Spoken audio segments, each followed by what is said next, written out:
our vision is really that women gaining more power, when we do look at it in terms of positional power, and being able to be in positions of power and make decisions, is about creating a world that works for everybody, and is about the way that we believe women look out for, and of course this is a generalization, that women will be concerned with the well-being of everybody. And it has to do with values.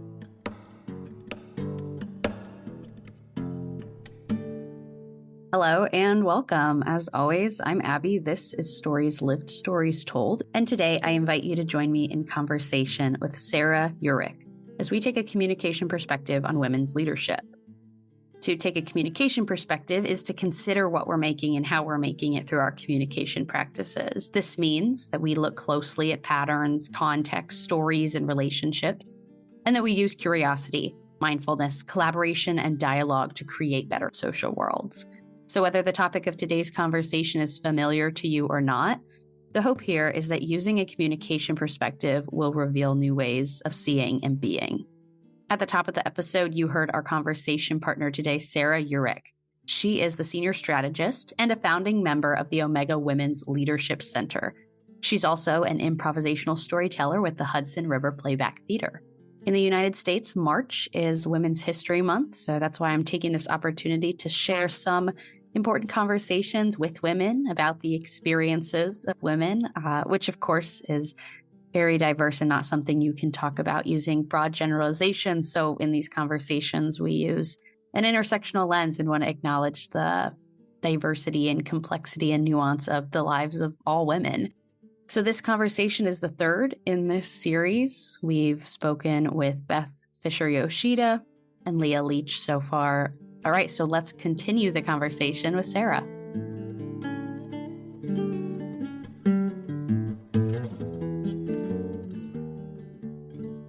Hi, Sarah.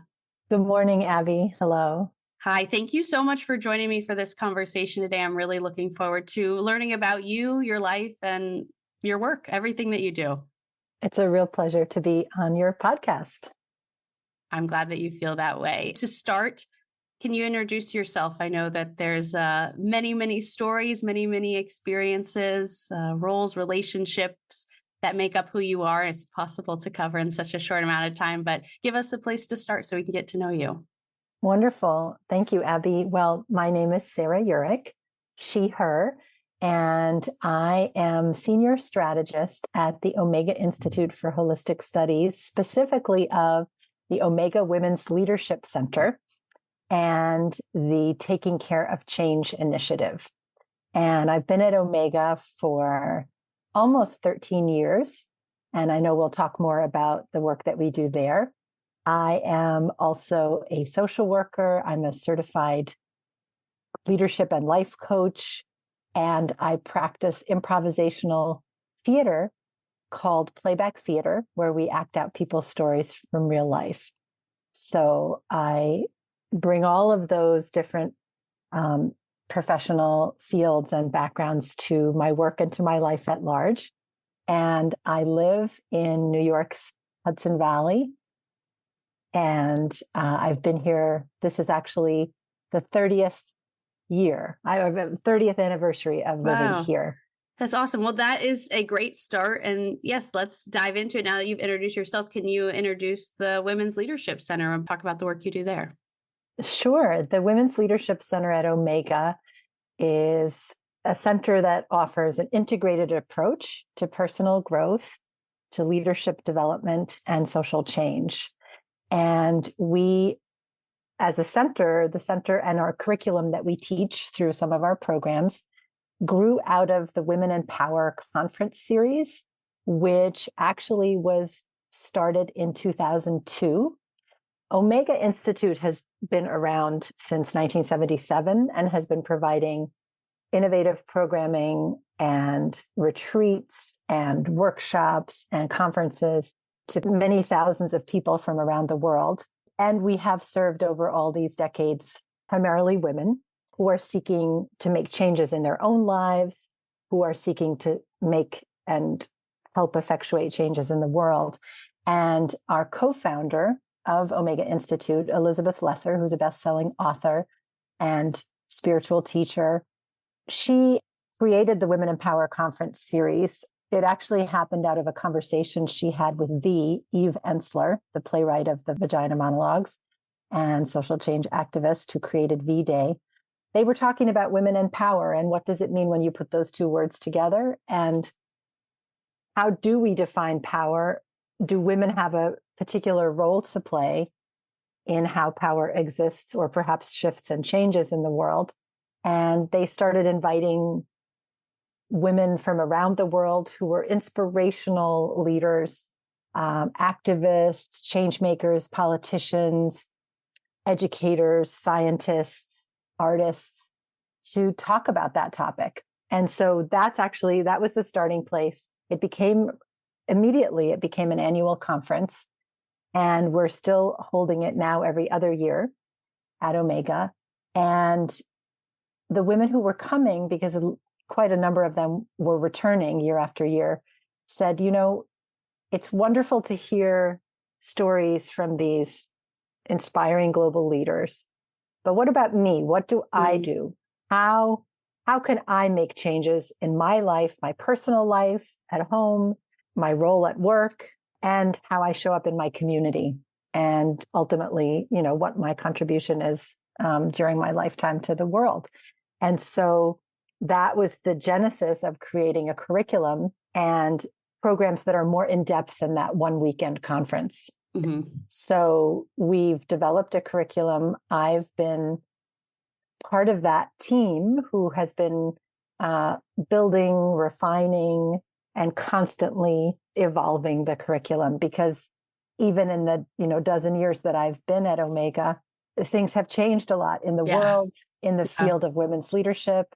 How we define gender is shifting, how power is defined in the world, albeit, has so long been focused on power over systems of domination, that still are very much how the world operates. Yes. But I think the awareness has been shifting, and that's come more and more to the mainstream.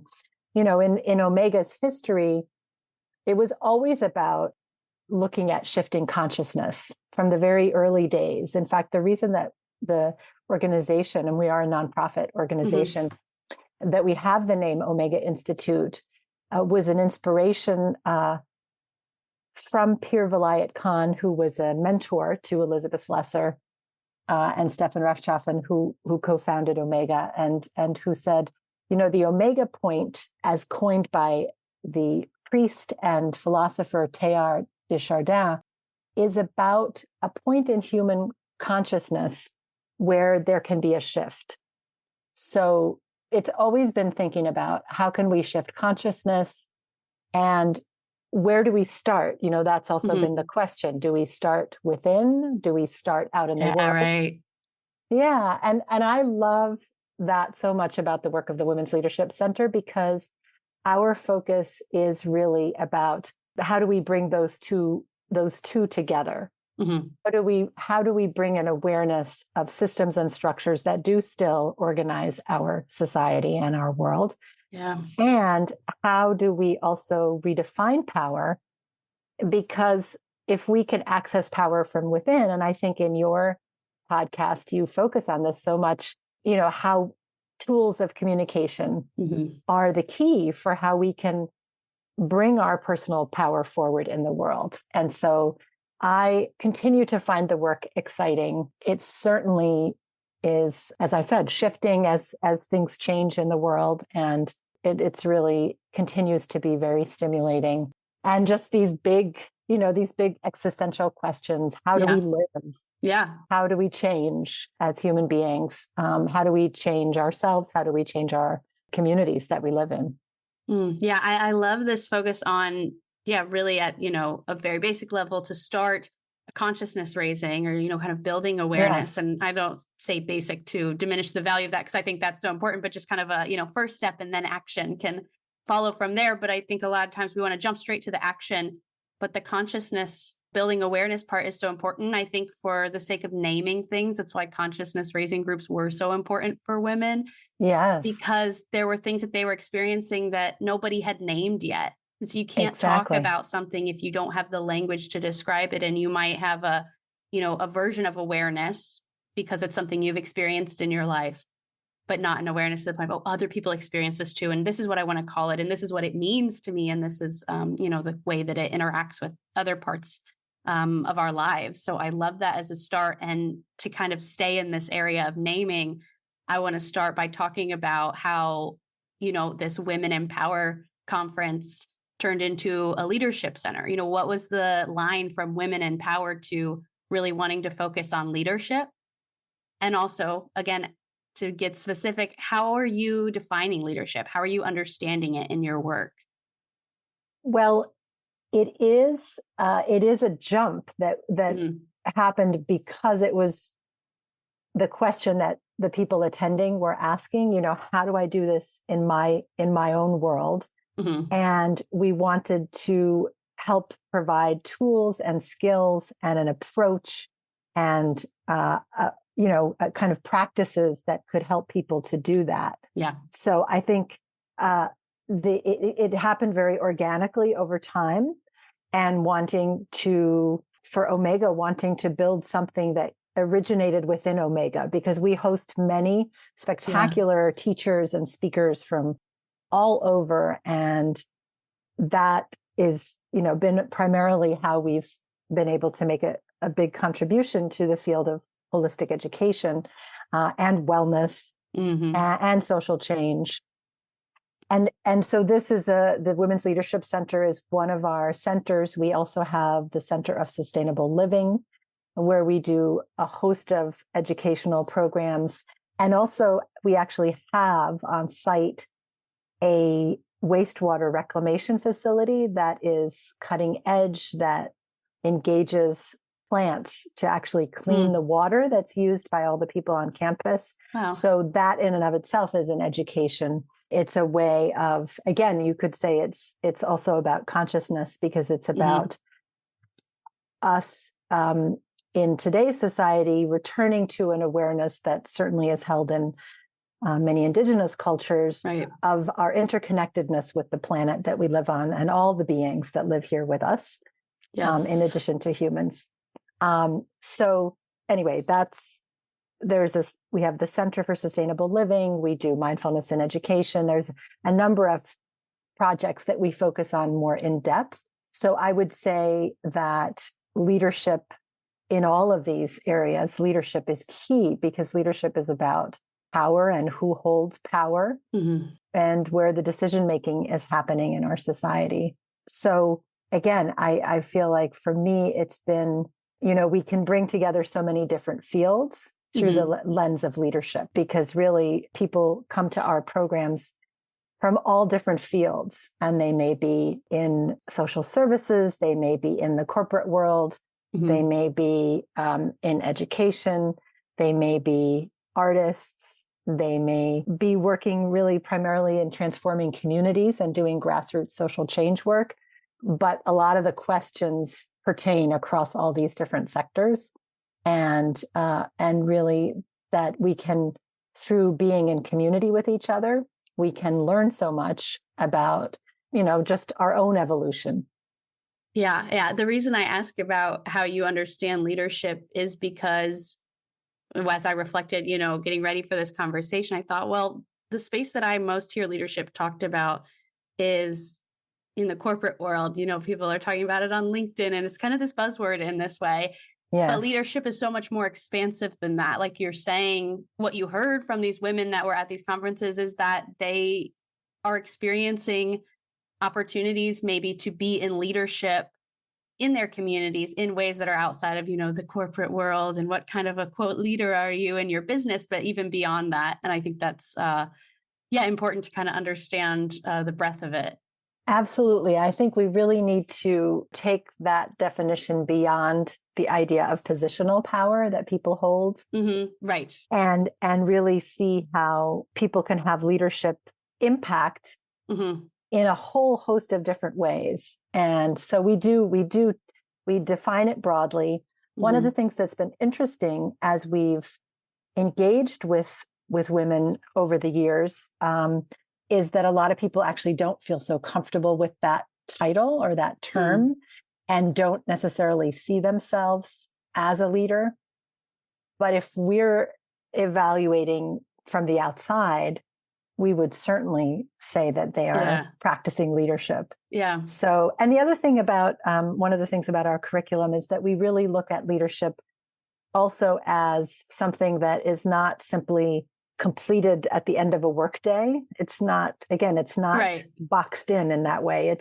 It's also how we lead our lives. It's also how we care for ourselves, how we understand ourselves, and how we make sense of what happens to us in daily life. So when we teach in our programs, we really help people to focus on, as we say, it's sort of the 3-part framework of the personal and what's going on inside, all the practices that we might need and that might help us in order to evolve ourselves and learn about ourselves, and also just sustain, to have sustenance and continue to strengthen ourselves in our relational area, in the relationships that we hold, whether that's in our workplace, at home, in our communities, and then our connection to structures or systems of power and how we relate to that. So it's all of those things. We have a residency in addition to some of our professional trainings and workshops and conferences. We also have a residency for women leaders. And that's an opportunity. And again, we define that broadly, women leaders, but it's people who are in that instance, who are focused on making a difference in the lives of others, in particular, women and girls. But it's an opportunity for people to come to Omega's campus and have some restoration and a chance to, again, have a different perspective. Sometimes people do projects while they're on residency, but it is a way of, you talked earlier about naming and, proclaiming things, perhaps in response to how maybe as women we've been oppressed in the dominant culture. But by naming ourselves as leaders, by naming that it's important to have rest, it's important to have restoration. It's important to have an opportunity to get away and have a different perspective. These are some of the practices that we have. And within that too, one of the things that we look at in our curriculum is about how as women, we are not, we have many differences because we all hold multiple identities. Yeah. And those distinguish some of the ways that we experience the world. Again, when we think about how systems and structures operate and how power plays out in the world. So we want to be really sensitive and mindful to what we teach about an intersectional analysis, an approach that really honors that our experiences as women are radically different based on other identities, such as race and class and our gender identity and our sexual orientation and ability and religion and many others. Yeah, I think that's an important point to make, that even if we're using the term, women's leadership, that's, not making a generalization, not trying to paint it with such a broad brush, because within that, like you're saying, there's so much nuance in individual people's experiences. And what you're saying about women that you encounter going, oh, well, I don't really see myself as a leader, maybe kind of struggling with that identity. It makes me think of the stories that we tell and that we internalize, and that there are so many stories that have told women that you don't get to be in the leadership position, or the way that you go about things is not the kind of leadership that we value. And it's reminding me of a conversation. I just wrapped up a series on speaking to like artists and writers and some creatives in February. And one of the themes that kind of kept coming up was this idea of like, people are kind of relating to creativity or art in, I don't want to say the wrong way, but in a kind of unhelpful way, to say, oh, well, I'm a creative person, or I'm just not a creative person, or I'm just not an artist, and making it an identity rather than something you do, so kind of like creativity being this quality that any of us can grab onto. It is available to all of us. It's maybe just more about the stories we've been told. And so talking about women in leadership, it's not so much a question of, well, are you innately or not a leader? but what are the stories you've been told, and how can you see leadership as a quality, as a role that you can take on for yourself?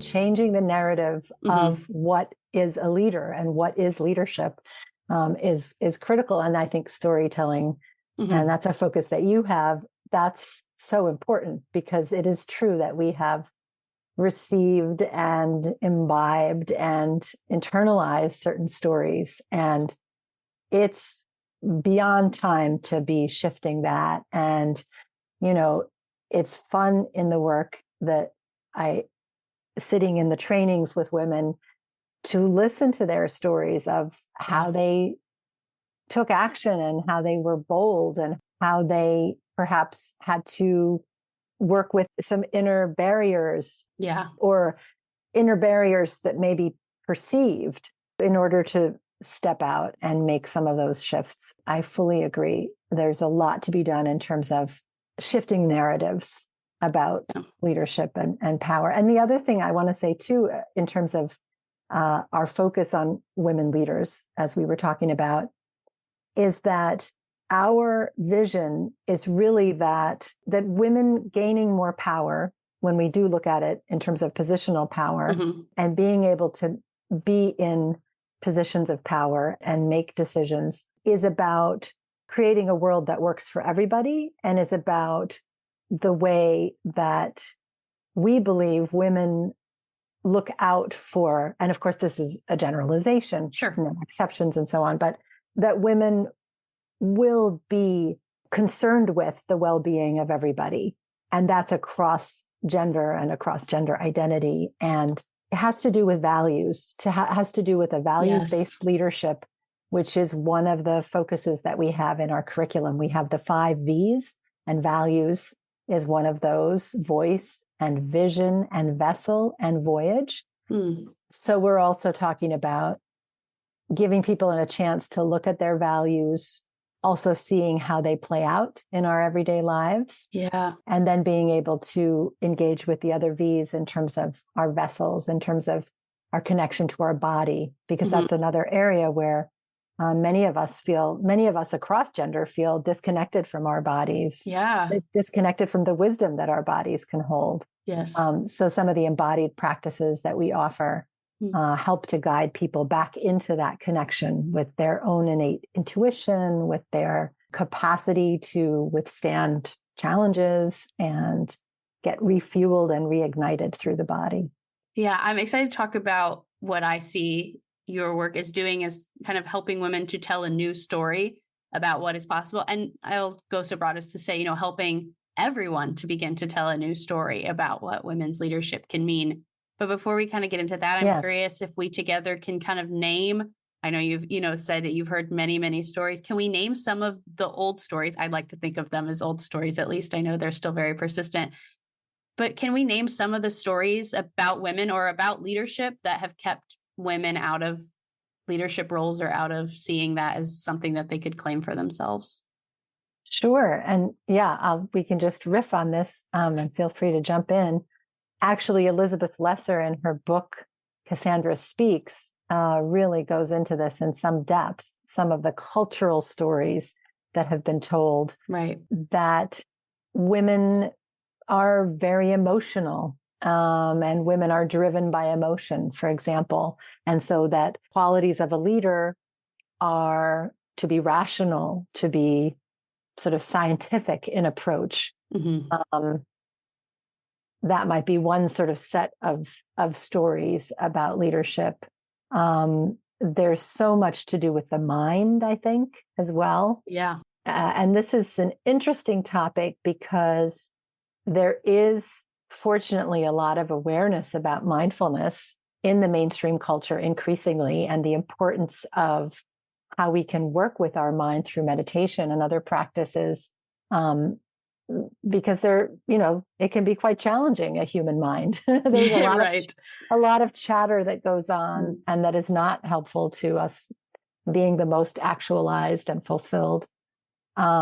But I think that in the way our education system works, this is why I was talking about the body earlier. The mind is so prioritized. Yeah. And that can be a narrative that's told about how, and maybe it's not even articulated quite this way, but academic learning, right. academic knowledge is vastly prioritized, and less so intuitive knowledge or embodied knowledge or kinesthetic. These are all connected. Mm-hmm. Kinesthetic awareness that also have a lot to teach us. A lot of the ways that the world works in terms of, as I was saying earlier, power over and domination, they require a disconnect from the heart, from the sense of empathy and compassion that I know you're working with so much to kind of bring forward and elevate in the work of communication. So those are some. What did you think of any others? Yes, no, I was going to bring us back to that difference between power over and power with, which we can define in a moment too. But yes, as I think about the kind of leadership that has been, kind of risen up and valued, is more about, being right and kind of a dominance and being assertive. And I think it has been allowed for us to understand leadership in this way for so long because we haven't been mindful about it. We haven't given ourselves the space of reflection, because I think now that people are maybe starting is, not even accurate. I know there's been many people that have already been doing this kind of work for a long time. But as you were saying, I think more as a society, it's starting to become more part of this kind of mainstream awareness of, well, is this actually even working? And have we even asked ourselves that before? And that's such a big part of what it means to me to take this communication perspective, is that, yes, you're centering the communication and seeing it as what I'd call a constitutive force, so that it has this creative energy in it, that in our ability to create our own social worlds, we're doing that through our communication. And if we want better social worlds, then we need better communication practices. Yes. This is, a long kind of if this, then that. But the only way then to get better communication practices is if you can take a moment to look back, try to recognize different patterns, recognize the stories that were shaping you and where you were acting from. Then you can decide, okay, how did I get here? Do I like where I'm at? And then how do I want to act going forward based on what my idea of a better social world is? Absolutely. Part of the reason why the version of leadership that's been allowed to kind of take precedence for so long has only been allowed to do so because we haven't been actively reflecting on it. We haven't brought a mindfulness to it that allows us to even ask, is this working for us? Is this what we want to be making? And so if we can look back, then that in it of itself is the moment, which I imagine that's the moment you're trying to create for people in your work at the Women's Leadership Center, to say, take this moment. You use the word restoration, take this moment, reflect. What have you seen? What are the stories that you've been told? Does it actually work? Because maybe some of the stories are good that you have been told. And so you want to keep on with those and pass those on as stories. But also that's your opportunity to revisit those stories. And for example, in this conversation, revisit the kind of leadership that you've seen. And that's the moment where you can say, well, no, maybe a leadership that is centered around empathy and compassion and collaboration instead of dominance. That could be a new way forward that is effective.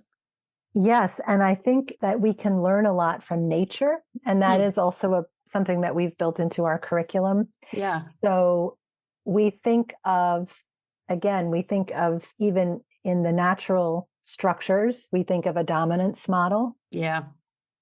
But more and more, scientists are uncovering what I think is already contained within indigenous wisdom for millennia, which is that plants, for example, communicate with each other and take care of each other. And they have this kind of model of collaboration, the mycelial networks, what's sometimes referred to as the wood wide web, that's underneath most of the planet, the land-based part of our planet. There's an intelligence there that is cooperative. It is networked. It is diverse. And so it's those qualities that are actually supporting the sustenance of life, and the well-being of the organisms, in the ecosystem. And so we can use that as a basis to say, well, how can we actually shift how we operate with each other? How can we say that that is a kind of leadership when we're looking out for each other? Mm-hmm. And we can think about where, let's say, in family systems, things work well, right? It's often when there's multiple generations involved. It's often when there are these values of compassion and care and equity and valuing of everybody, because of somebody's younger and somebody's older doesn't devalue them. Mm-hmm. But it is, everybody's needed to be whole. Yeah. And that we can be guided by, so that's all about shifting patterns. Mm-hmm. And it's about shifting, again, consciousness. It's about shifting how we think about these things and these interactions. But I personally, I find that so exciting, because I've seen in a number of ways when communities work together. And this, one of the examples for this for me personally is in my theater work, where we operate as a team. We actually listen deeply to the stories that people tell us from their lives, and then we act them out improvisationally. And we do that as a team. It's not a solo forum. And so we need to be, as performers together, listening very deeply to each other. We need to have a sense of empathy for each other, a sense of, again, kind of kinesthetic listening and awareness. Right. And with a team of people, and this is, again, called Playback Theater, and it exists all over the world, but it came from here in the Hudson Valley.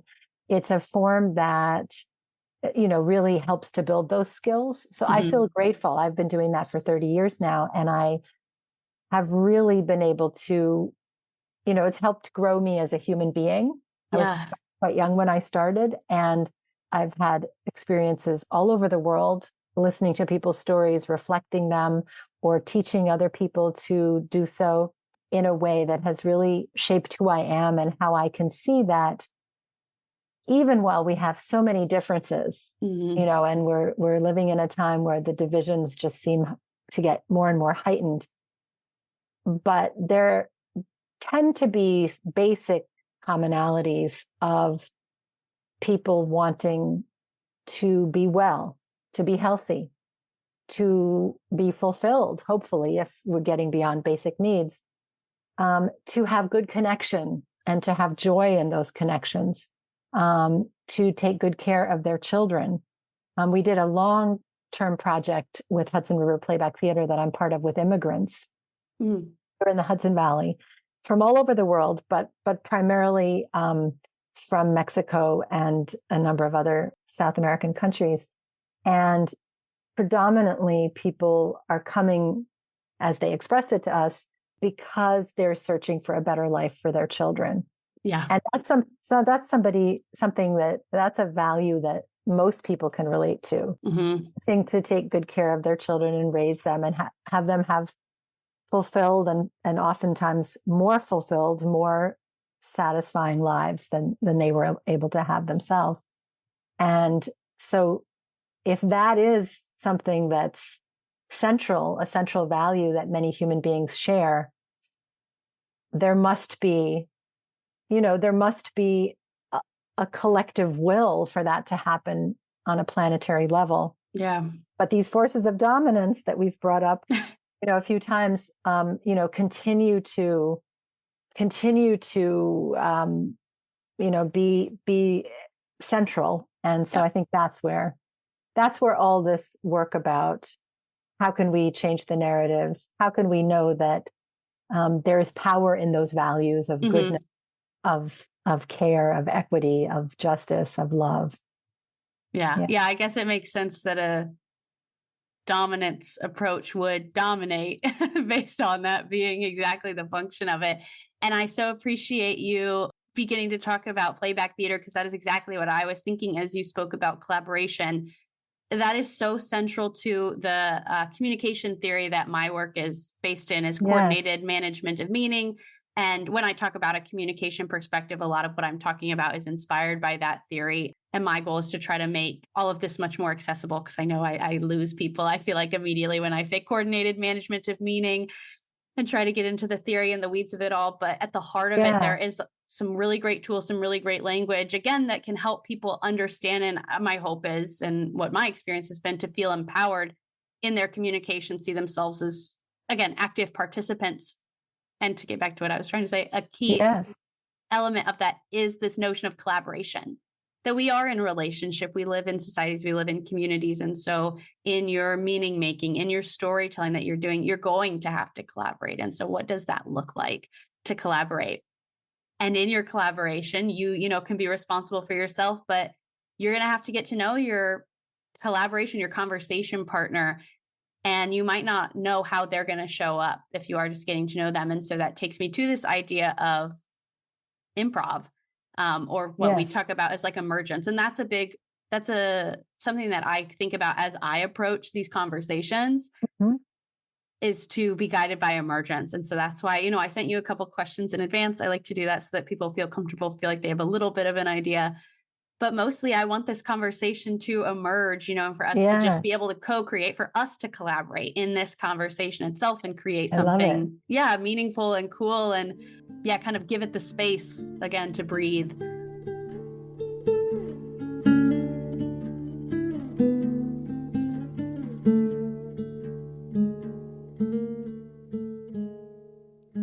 Improv is something that is also talked about in the CMM community a lot, because there's a lot of people that I get to speak to and work with that are jazz musicians or do improv comedy. And so they bring this perspective, which I think has been so valuable, to say that, there is this collaboration that is just required. You just cannot, dominate. You have to collaborate. You have to listen deeply. All of these things you're talking about. You have to reflect, you have to respond. Yes. And, that kind of thing to create something really beautiful together. Yes. Yeah. It's such a stimulating practice to give over so fully to the moment and the unknown.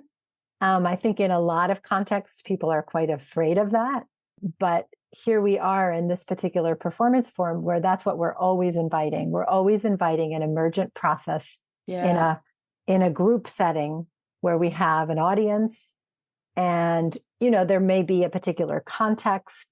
People have come together. There may be a theme for the performance, or it may not be. It may be an open theme. We are stepping into the unknown. We are saying that as a community, we can have a dialogue. We can elevate people's everyday stories. Doesn't have to be going to the movies and seeing the big stars. Or, the projects that had to make it all the way through to get funded, to get produced and made into media. But it's like everyday people's regular stories and reflections. And the idea is that they contain so much wisdom. And as you say, the model of how we collaborate and how we create theater in front of people's eyes, where they know exactly that we don't have this prepared. We didn't already know what we were coming to perform and present, but it's emergent, it's unfolding. There's such a trust in a kind of collective wisdom and the power of the arts. And I think it opens us up to a tremendous amount of, again, wisdom and joy.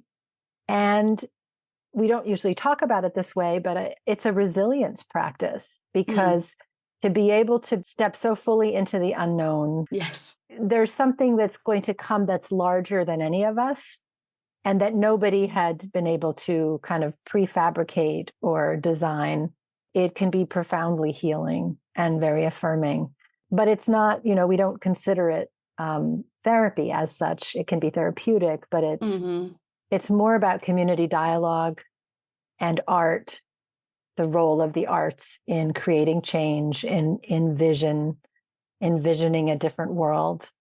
And so to me, it's interesting in my life that it's now, I mean, Playback Theater has been in my life for 30 years, Yeah. a very long time. Yeah. And now I've been doing the women's leadership work at Omega for such a long time.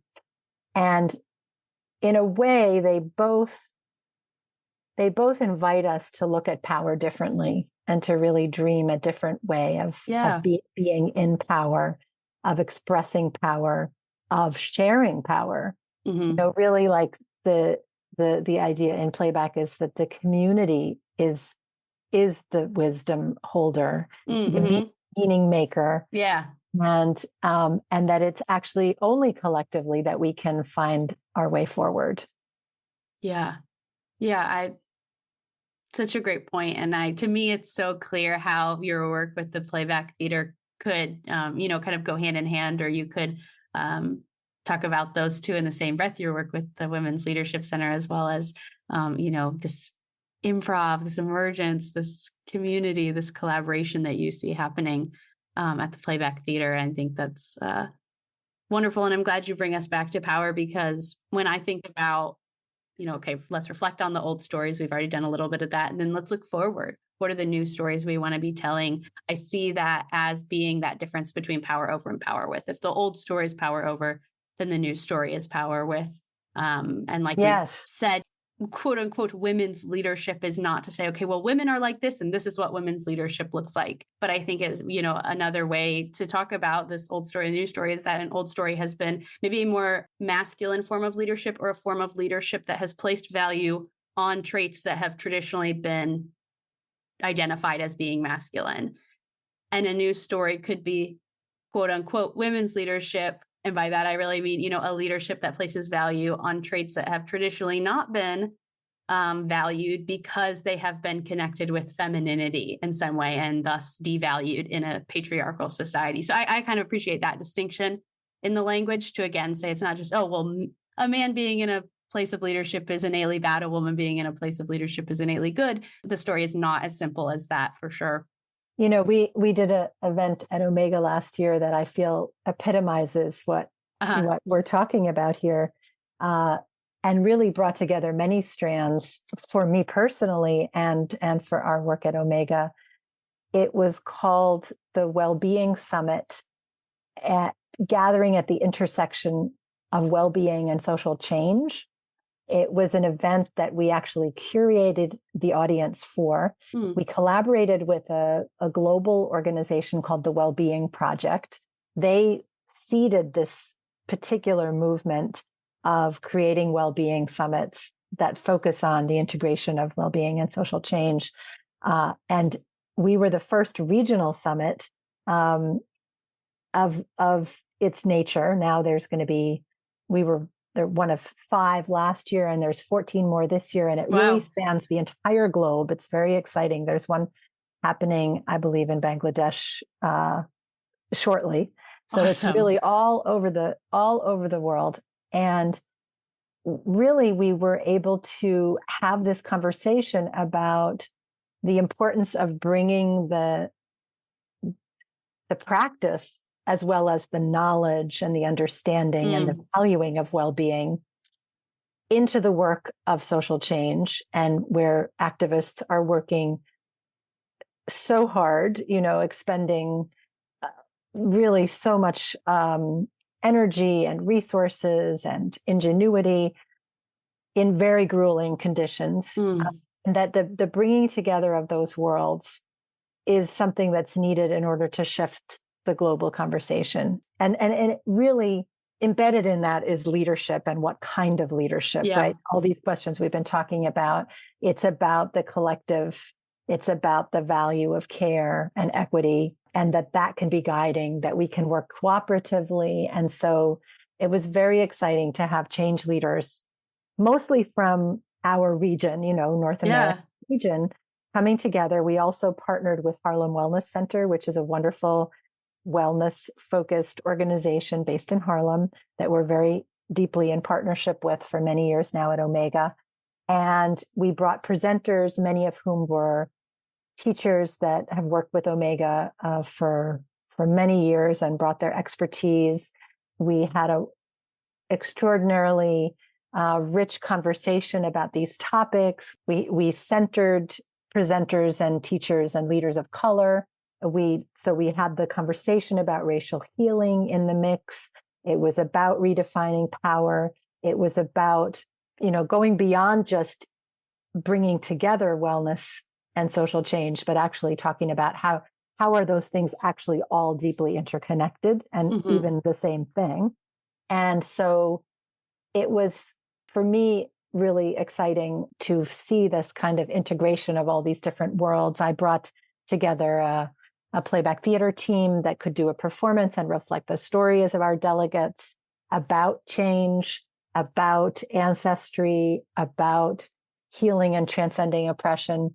So I feel that there is really space and interest and excitement for, making these changes. And we just also need to keep an Omega, we have the wonderful opportunity and gift to be able to offer a space where people can also sort of get what they need to sustain themselves and gather their strength and learn and grow. And so, yeah, for me, that was a coming together. We actually used the 5 V's that I was describing earlier as a learning framework to organize that whole event. So we brought that curriculum element, to the wider world beyond women's leadership. And for me, it was really a really thrilling achievement. And to see how these summits are continuing around the globe and to feel connected. The Wellbeing Project as an organization has really kept all of these organizers, continues to keep all these organizers connected because of the understanding that in each of our locations, we can make change, but we're so vastly strengthened and rooted if we can do that with a sense of a global partnership, a sense of a global collective that's doing this. So I think that's true in any field. I'm sure that you find that as well with communication, expanding notions of communication and shifting them is the more we can spread that and feel that we're connected to people who are doing that all over and in different fields. Yeah. So empowering.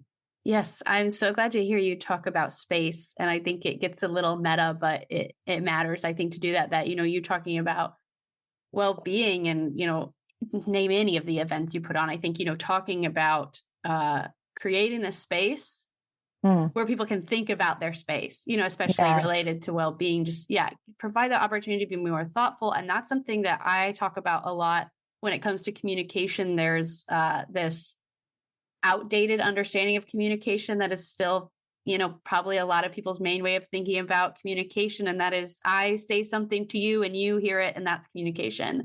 Right. But really, it's not just what you said. It is also how you say things.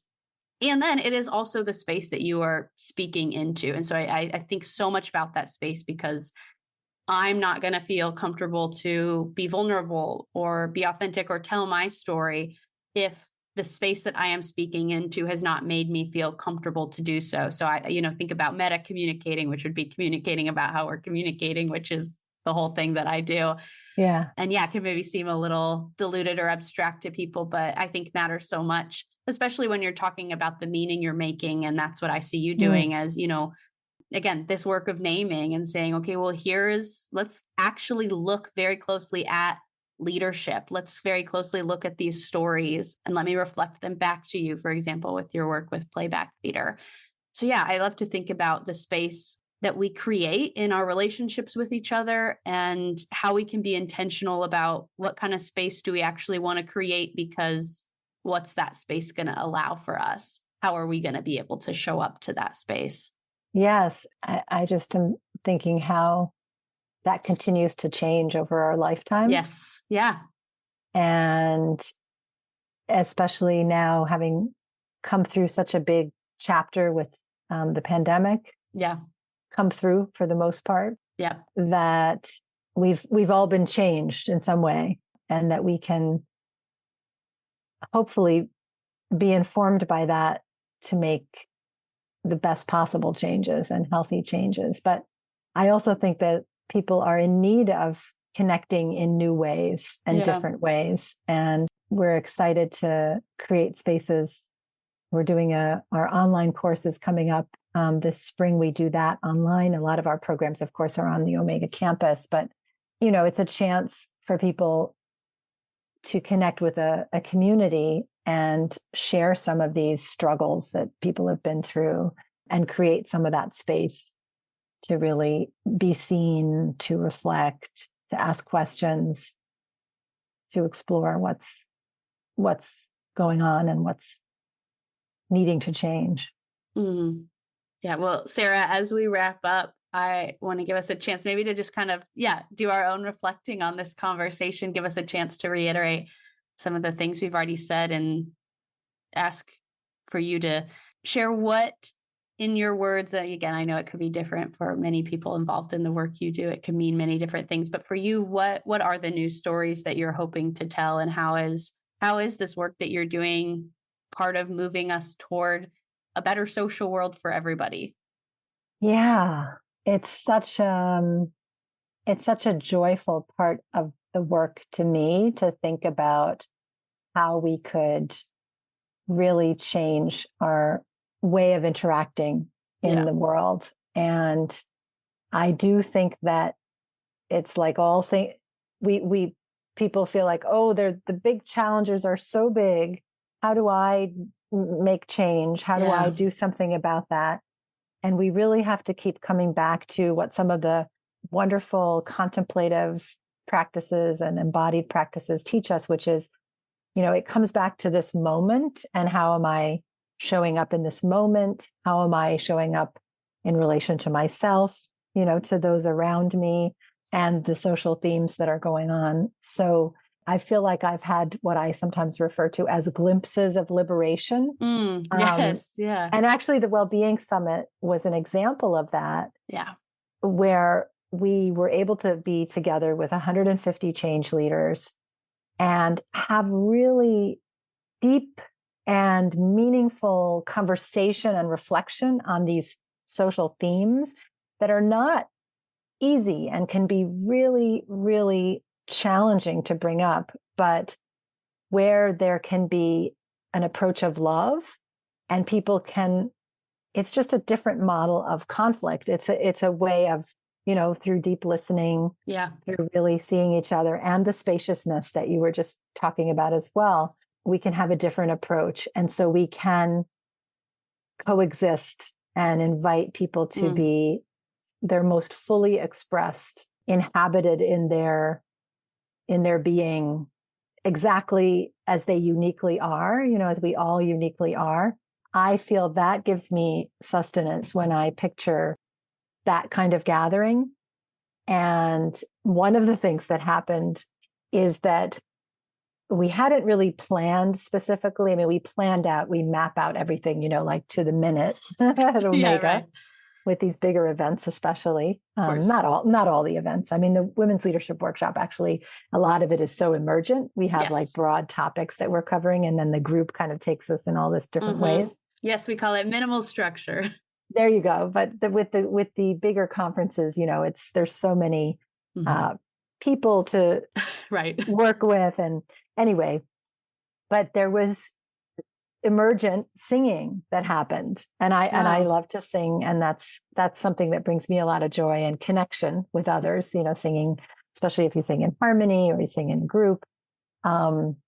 So there are these moments of singing that emerged where a speaker would just start and lead a song, or another speaker invited a particular gospel song that she remembered. And then a couple of the presenters came together to perform that, to prepare and perform that. And it was done with so much love and beauty, and the energy. It doesn't necessarily have to be the content of that, but the energy of how people can show up in music and song. To me, those are I've painted a picture of how we could live differently. And, it's a vitality. It's a strength of energy. It's a life force.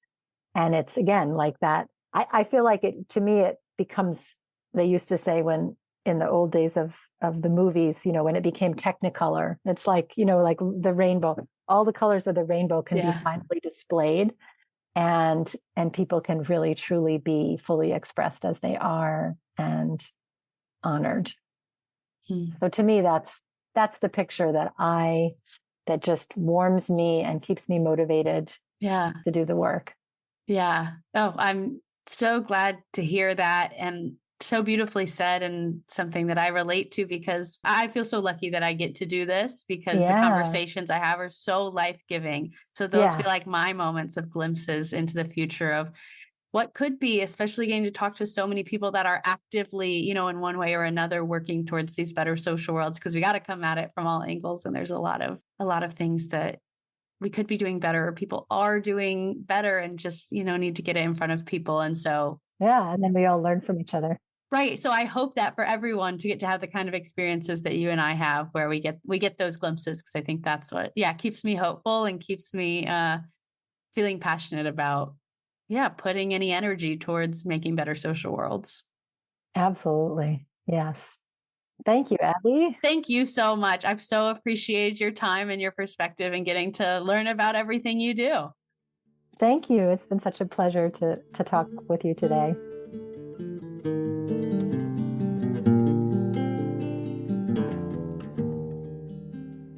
Okay, that is all for our conversation with Sarah.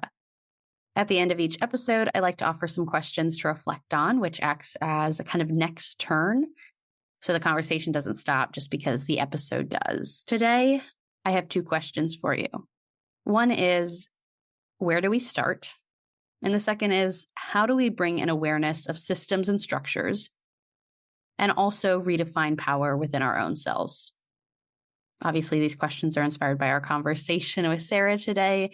We talked about leadership meaning many different things to many different people. So I think that leaves us with the question of, where do we start? Taking a kind of inventory, doing a kind of reflection on our own lives, and looking for the leadership potential, the leadership opportunities in each of our own lives. And then that second question, I just kind of want to acknowledge, again, the complexity of a kind of both and approach of acknowledging the systems and structures that we exist in, and then also kind of doing internal work so that we ourselves can show up differently, and kind of both of those parts being important to changing the way we think about power, the way we think about leadership and women. I always invite you to reach out to me if you'd like to share your reflections to those questions. Also, reach out if you have any questions of your own or ideas you want to share. You can do that through email, through the website, or by commenting on Instagram and YouTube. And links to all those places are in the show notes. The reason I invite you to share your reflections with me is to stay in dialogue. Some other great ways to keep dialogue going is to follow the show wherever you listen, leave a rating and review, and most importantly to me, share an episode, someone you want to invite into the conversation. As always, I'm supported by the CMM Institute for Personal and Social Evolution. This podcast is just one of many initiatives designed to create space for more conversations that move us toward better social worlds. You can learn more about the CMM Institute and our other initiatives at the links I have provided in the show notes. Thank you for showing up. Thank you for being curious, and thank you for being a part of this story. I'm Abbie, and this has been Stories Lived, Stories Told.